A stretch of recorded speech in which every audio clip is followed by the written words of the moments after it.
ஆத்ம நமஸ்தே to all. இந்த ரீடிங்கில் நம்ம பார்க்க போகிறது, உங்களுடைய பர்சன் ஏன் இன்னும் உங்களை காண்டாக்ட் பண்ணாமல் இருக்காங்க. இப்போ நீங்கள் நோ காண்டாக்ட் சிச்சுவேஷனில் இருக்கீங்க, உங்கள் நபர் உங்களை இன்னும் ஏன் தொடர்பு கொள்ளாமல் இருக்காங்க, அதை பற்றின ரீடிங் தான் இது. உங்களுடைய பர்சனுக்கு பார்த்தீங்கன்னா இந்த ரிலேஷன்ஷிப்பில் பெரிய அளவுக்கு இன்ட்ரெஸ்ட் இல்லை. நீங்கள் தான் ஃபோர்ஸ் பண்ணி அவங்கள உங்கள் கூட வச்சுருக்க மாதிரி இருக்கும். ஆனால் அவங்களே உங்ககிட்ட வருவாங்களான்னு கேட்டால் அவங்களுக்கு பெரிய அளவில் இதில் விருப்பம் இல்லாமல் இருக்குது. அவங்களுக்கு எமோஷனல் இருக்குது, ஆனால் அதை வெளிப்படுத்த மாட்டாங்க. மனசுக்குள்ளாடி அதை மறைச்சி வச்சுருப்பாங்க.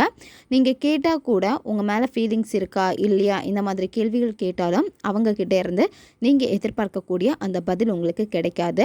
உங்களுடைய பர்சன் உங்கள் சைடு வந்தாலுமே அவங்களுடைய மைண்டெல்லாம் பார்த்திங்கன்னா இன்னொரு பக்கம் தான் இருக்கும். அவங்களுடைய ஃபேமிலி, வேறு விஷயங்கள், அதாவது உங்ககிட்ட அவங்க வந்தாலுமே அவங்களுடைய எண்ணங்கள் எல்லாமே எப்படி இருக்குன்னா வேறு இடத்த நோக்கி தான் இருக்குது. அதனால் உங்கள் பர்சனுக்கு பார்த்திங்கன்னா உங்களுடைய நினைவு பெரிய அளவுக்கு அது தாக்கத்தை ஏற்படுத்தலை.